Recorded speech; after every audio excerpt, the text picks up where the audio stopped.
नमस्कार, मैं हूं विनीत त्रिपाठी और आप देख रहे हैं नवभारत टाइम्स .com। तो आज आईपीएल का तीसरा मुकाबला होने जा रहा है सनराइजर्स हैदराबाद और दूसरी बेहद सितारों से लदी हुई टीम रॉयल चैलेंजर्स बैंगलोर। बल्कि रॉयल चैलेंजर्स बैंगलोर की बात करें तो टीम के पास में विराट कोहली जैसा विश्व का नंबर 1 खिलाड़ी है, तो वहीं सनराइजर हैदराबाद के पास अनुभवी डेविड वार्नर हैं। ये दोनों टीमों के कप्तान हैं और मेरे साथ मौजूद हैं संजीव कुमार जी, जो खेल विशेषज्ञ हैं और नव भारत टाइम्स .com के खेल संपादक भी हैं।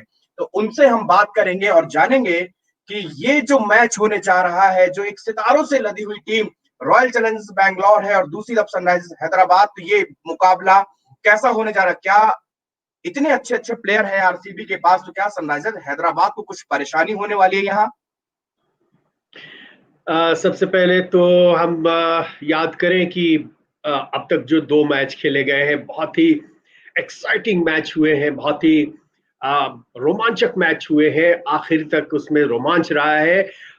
अब तीसरा जो मैच है, जैसा आपने कहा कि इसमें विराट कोहली होंगे, इसमें ऐड करें, इस मैच में न केवल विराट कोहली होंगे बल्कि एबी डिविलियर्स भी होंगे। एबी डिविलियर्स मिस्टर 360 सब कहते हैं और कमाल के शॉट्स खेलते हैं और कभी भी खेल का रुख बदल सकते हैं। और इन दोनों खिलाड़ियों के अलावा अगर दूसरी तरफ देखें तो सनराइजर्स के पास भी ओपनर के तौर पे डेविड वार्नर है और उनका साथ निभाने के लिए जॉनी बेयरस्टो है, जो कि अभी सबको पता है कि हाल ही में उन्होंने एक सेंचुरी भी बनाई है। ये अगर देखें तो सितारों से भरी टीम जरूर है रॉयल चैलेंजर्स बैंगलोर, लेकिन पिछले 12 सीजन की बात करें तो हर बार ये एक चैलेंजर होते हैं और जैसा उनका नाम है, वो चैलेंजर के तौर पे उतरते हैं, ट्रॉफी जीतने के सबसे बड़े दावेदार होते हैं। लेकिन कहीं ना कहीं इनकी यात्रा बीच में ही खत्म हो जाती है। लेकिन अगर उससे तुलना करें तो सनराइजर्स के पास बहुत ज्यादा बड़े सितारे तो हैं, लेकिन इनकी चर्चा बहुत कम होती है। ये एक तरह से जी। अंडरडॉग के तौर पे उतरते हैं और इन्होंने खिताब भी जीता हुआ है। लगभग पिछले 4 सीजन में देखें तो ये हर बार प्लेऑफ में पहुंचते हैं और इन्होंने खिताब भी जीता हुआ है और एक बार खिताबी मुकाबले में बैंगलोर को निराश भी किया हुआ है। तो ये दो तरह की टीमें हैं। एक तरफ जहां विराट कोहली जो सबसे बड़े खिलाड़ी वाकई हैं, हर एक फॉर्मेट में उनका अपना दबदबा है और उनके साथ उनका साथ निभाने के लिए करिश्माई खिलाड़ी, करिश्माई बैट्समैन मिस्टर 360, जो कि मैदान के हर कोने में शॉट खेल सकते हैं, एबी डिविलियर्स है। जी। लेकिन आज की तारीख में भी अगर हम कहें तो सनराइजर्स के पास एज है, उनके पास वैरायटी है। अभी वो सेटल टीम है, उनको पता है कि किस जगह पे कहाँ किसको उतारना है। दूसरी तरफ यहाँ भी बड़े बड़े खिलाड़ी हैं, इनके पास एक अच्छा लाइनअप है, लेकिन इनके पास इफ बट बहुत सारे हैं। और संजीव जी, मेरा सवाल है, ये डेविड वार्नर और जॉनी वेरेस्टो का खेल हम विश्व कप में भी देख चुके हैं, कितने खतरनाक साबित होते हैं। तो क्या वो जो इंटरनेशनल मैचेस में बेरेस्टो जैसा कमाल दिखाते हैं, क्या वैसा ही कमाल यहाँ पे जो तीसरा मुकाबला होने जा रहा है आरसीबी के साथ, तो बेरेस्टो हमको उसी तरह उसी अंदाज में खेलते हुए दिखेंगे?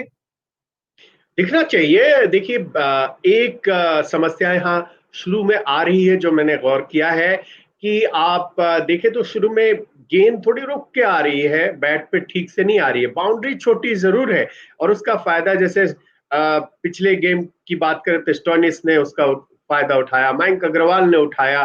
तो इस तरह से बाउंड्री बहुत बड़ी नहीं है, फ्लैट इस तरह से पिच नहीं है कि बहुत वहां खेलना दिक्कत हो। हालांकि कल खिलाड़ियों ने बताया पोस्ट मैच की थोड़ी सी घास भी है, थोड़ी रुक के गेंद आ रही है, वहां शॉट खेलने में थोड़ी दिक्कत हो सकती है। लेकिन जब जहां तक ग्रास की बात है, अगर ऐसी बात है तो आप देखें तो दुनिया में इंग्लैंड एक ऐसी जगह है जहां पर पिच पे थोड़ा ग्रास रखते हैं, ज्यादा ही रखते हैं। तो वहां से आते हैं जॉनी बेयरस्टो और मुझे लगता है कि ये एंजॉय करेंगे बैटिंग यहाँ पे। और ये भूलने वाली बात नहीं है कि उन्होंने हाल ही में जो सीरीज हुई है उसमें सेंचुरी भी बनाई है। तो एक तरह से लय में है। ऑस्ट्रेलिया और इंग्लैंड का सामना था, अब ऑस्ट्रेलिया और इंग्लैंड एक ड्रेसिंग रूम में है, उनके कप्तान ऑस्ट्रेलियन होंगे और उनके ओपनिंग जोड़ीदार होंगे और दोनों कमाल के बैट्समैन हैं और बिल्कुल रुक कर नहीं खेलते कि 2 गेंद 4 गेंद खेल लो और उसके बाद लय में आओ। पहली गेंद से ये 6 और 4 लगाने वाले प्लेयर्स है। मुझे लगता है कि इन दोनों की जोड़ी है बहुत जमेगी। और जैसा कि आपने पूछा कि जॉनी बेयरस्टो चलेंगे, बिल्कुल मुझे लग रहा है कि अगर वो फॉर्म यहाँ भी लेकर आए हैं और उनको कोई निगल नहीं है और बॉल पहली गेंद पर ऐसे बैट पे आने लगेगी, तो फिर हम इनसे चौके छक्कों की बरसात देख सकते हैं। संजीव जी, ये वाला मुकाबला भी दुबई इंटरनेशनल स्टेडियम में हो रहा है, जहां पे मुकाबला भी खेला गया। तो ये एक ऐसा स्टेडियम है जहां बहुत सारी क्रिकेट खेली जा चुकी है और बहुत सारे मैचेस आमतौर पर होते रहते हैं। तो क्या खिलाड़ियों को इसका भी फायदा मिलता है उस समय, क्योंकि वो लोग उस पिच से और उस पिच के वहां के एटमॉस्फेयर से, ग्रीनरी से, वहां से हर तरह से वाकिफ होते हैं? देखिए, पिच तो सेम नहीं होती है, क्योंकि कोई भी क्रिकेट स्टेडियम होता है तो उसमें जो 22 यार्ड की जो पट्टी होती है वो एक ही नहीं होती है, 7 8 9 पट्टियां होती हैं। मैदान के हिसाब से ये डिपेंड करता है कि मैच कहाँ खेला जा रहा है। अब मेलबर्न है, वहां पर तो 1 दर्जन 22 गज की पट्टियां हैं और मैदान भी बहुत बड़ा है। तो आप जो मैच कल जिस पिच पे, जिस पट्टी पे खेला गया है, उसके पैरेलल एक और पिच है जिसको प्रिपेयर किया जाता है, या उसके और राइट हो सकता है, लेफ्ट हो सकता है, बाउंड्री इधर उधर थोड़ी सी खिसकाई जाती है उसके हिसाब से। तो एग्जैक्ट वही पिच नहीं होगी, मेरा ख्याल है उसके दाएं बाएं की कोई पिच होगी जिस पर मैच खेला जाएगा। बट हाँ, परिस्थितियां बाकी वही होंगी, बाउंड्री के बारे में प्लेयर्स को पता होगा और कैसा मैच बीता है उसके बारे में भी पता होगा। तो इसका थोड़ा फायदा तो जरूर होता है। शुरुआती मैच में जैसा आप देख रहे हैं, टॉस जीतने के बाद जो कैप्टन है वो पहले बैटिंग नहीं करना चाह रहा है, जो कि T20 में ऐसा अमूमन होता है कि पहले आप बोर्ड पे रन बनाओ, लेकिन पिच देखना चाह रहे हैं कि किस तरह से बिहेव कर रही है, और इसी वजह से पहले बैटिंग नहीं करके बॉलिंग करना प्रेफर कर रहे हैं कप्तान। तो ये एक थोड़ा आइडिया होगा पिछले 2 मैच, बल्कि कल का मैच जो खेला गया है, तो उससे थोड़ा आइडिया तो जरूर मिल जाता है। अगर हम बात करें दोनों टीमों के कंपैरिजन की, किस टीम के पास में कैसे प्लेयर हैं और दूसरी टीम के पास में कैसे प्लेयर हैं, तो आपको क्या लगता है दोनों टीमों के, जरा प्लेयर्स पे आप हमको बताइए कि कौन सी टीम का पलड़ा ज्यादा भारी रह सकता है? देखिए, अलग अलग हम मोर्चों पे बात करें और लास्ट में हम ये भी बताएंगे कि एक प्रोबेबल प्लेइंग 11 क्या उतार सकती हैं दोनों टीमें। तो हम जी। शुरुआत करते हैं आरसीबी से। आरसीबी के ओपनर्स की अगर हम बात करें तो आरसीबी के पास पिछले कुछ सीजन में हमने देखा विराट कोहली ओपन करते रहे हैं और बहुत ही सफल रहे हैं। वहां उस पोजीशन पर उन्होंने 4 5 सेंचुरीज बनाई है वहां पर, और 900 प्लस रन भी बनाए हैं उन्होंने। तो बैटिंग वो एज एन ओपनर इस फॉर्मेट में एंजॉय करते रहे हैं, लेकिन उनके साथ कोई पार्टनर उनका प्रॉपर नहीं मिलता रहा है। कभी कोई ओपन करता है, कभी कोई ओपन करता है, और एक एक अगर जोड़ीदार उनको बहुत अच्छा मिल जाए तो वो और भी अच्छा कर सकते हैं। लेकिन अब जो चर्चा है कि विराट कोहली शायद तीसरे नंबर पर बैटिंग करे, और इस वजह से उन्होंने अपनी टीम में शामिल किया है आरसीबी ने अरन फिंच को, जो कि ऑस्ट्रेलिया के हैं और वो भी कमाल के ओपनर है, बहुत ही विस्फोटक ओपनर है। तो एरन फिंच के साथ कौन उतरेगा? तो ऐसा लग रहा है, ऐसी चर्चा, ऐसे कयास है कि विराट कोहली फिर ओपन नहीं करेंगे, विराट कोहली नंबर 3 पर खेलेंगे। तो ओपनर अगर हम देखें, कंपैरिजन करें दोनों टीमों के, तो अभी की स्थिति में मुझे ये लग रहा है कि एरन फिंच आरसीबी के लिए ओपन करेंगे और उनका साथ देंगे एक नए खिलाड़ी, देवदत्त पड्डीकल। ये कर्नाटका के ही हैं और उभरते हुए खिलाड़ी हैं, और उन्होंने डोमेस्टिक क्रिकेट में बहुत ही अच्छा प्रदर्शन किया है। हर तरह के फॉर्मेट में उन्होंने अच्छा खेला है, और वहां जो एक T20 लीग होती है जो कि कर्नाटका क्रिकेट एसोसिएशन की ओर से कराया जाता है, उसमें जी। भी उन्होंने बहुत अच्छी बैटिंग की है। तो ये दोनों करेंगे, तो एक तरफ से फिंच का अनुभव है और उनके साथ पड्डीकल नए खिलाड़ी होंगे। दूसरी तरफ अगर देखें तो डेविड वार्नर है, जॉनी वेयरस्टो है, यही ओपन करेंगे, ये तय है। तो यहाँ पर एज जो है, पलड़ा जो भारी हम कह तो सकते हैं। पार्टिकल पार्टिकल और पार्थिव पटेल में क्या चयनकर्ताओं को चुनना पड़ेगा? पार्थिव पटेल उनके कंपटीटर है। देखिए, मुझे लग रहा है पार्थिव पटेल तो अनुभव बहुत है उनके पास, लेकिन पार्थिव पटेल कंसिस्टेंसी नहीं है। और मुझे लग रहा है कि जिस तरह के ये एक उभरते हुए टैलेंट है और उन्होंने बहुत ही अच्छा दिखाया है, और लोकल भी हैं। कई बार ऐसा होता है कि जो फ्रेंचाइजी जहां की है, अगर लोकल कोई अच्छा खिलाड़ी है तो उसको प्रमोट भी करती हैं। तो अब फ्यूचर के इनको स्टार बताया जा रहा है, राइजिंग स्टार है। तो मुझे लग रहा है कि इनको जरूर आजमाया जाएगा। अगर वो आज खेलते हैं, अच्छा करते हैं, तो ये टीम के लिए भी अच्छा होगा। अभी बहुत सारे मैच बचे हैं। पार्थिव पटेल को हम सभी जानते हैं, उनकी प्रतिभा को सब जानते हैं, उनके अनुभव को सब जानते हैं। बट मुझे लग रहा है कि आज वो पड्डीकल को आजमाएंगे।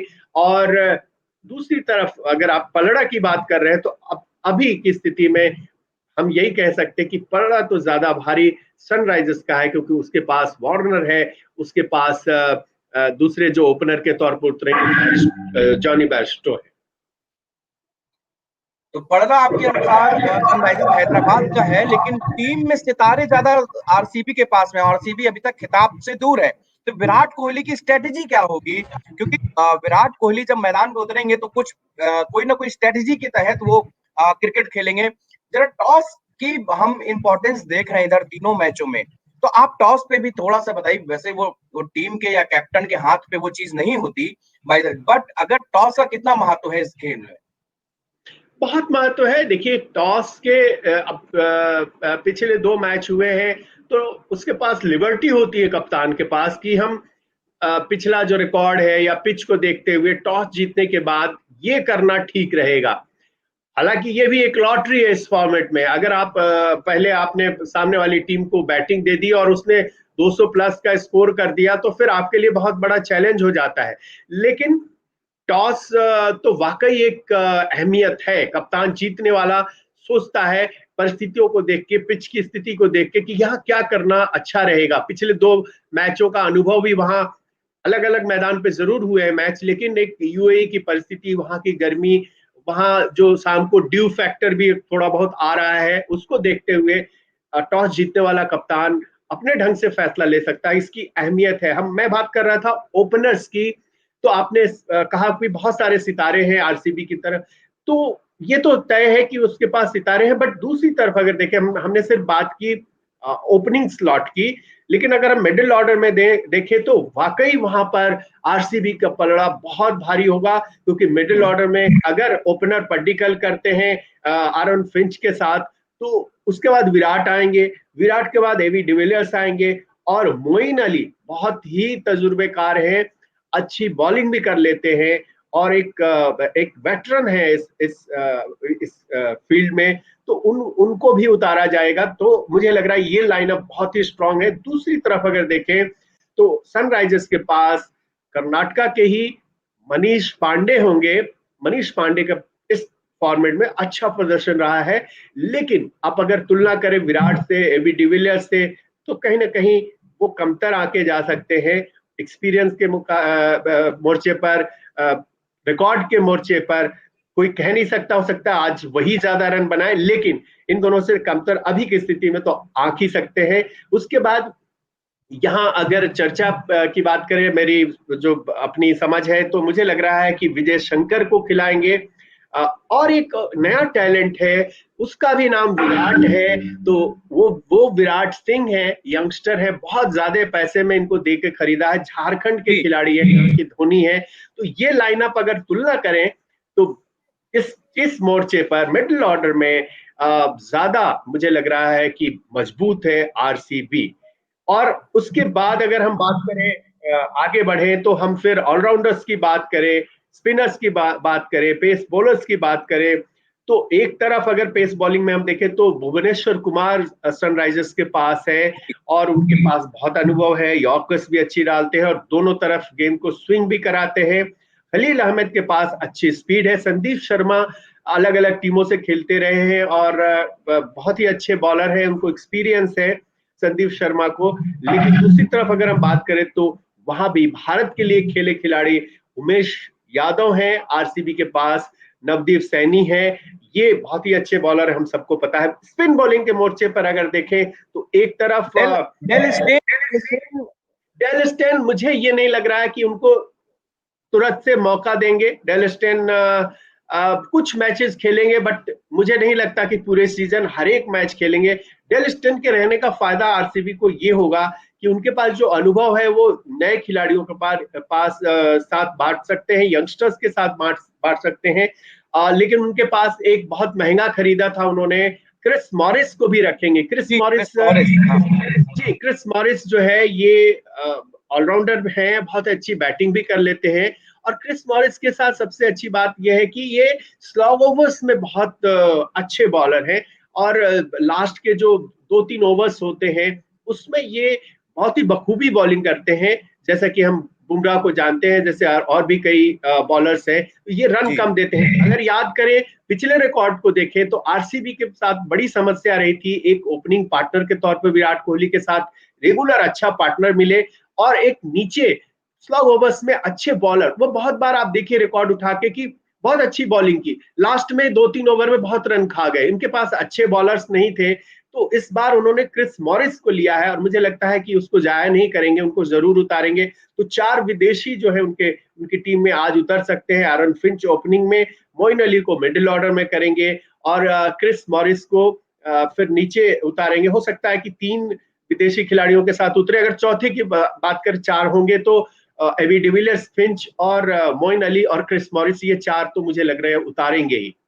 जी संजीव जी, मेरा एक आखिरी सवाल है यहाँ पे कि क्या अगर आपसे हम कहें कि दोनों टीमों को आप 100 में से परसेंटेज में अगर आप बताएं तो क्या 60-50-50 मुकाबला है या 60-40, किस तरह आप देखते हैं इस दोनों टीमों के बीच में मुकाबले को? आज अगर टीम अगर हम देखें कि ऑन पेपर अगर टीमों की तुलना करें तो एज तो मैं कहूंगा कि ओवरऑल अगर मैं हर एक मोर्चे पे आकलन करूं तो आरसीबी के पास है। 55-45 में दे सकता हूं।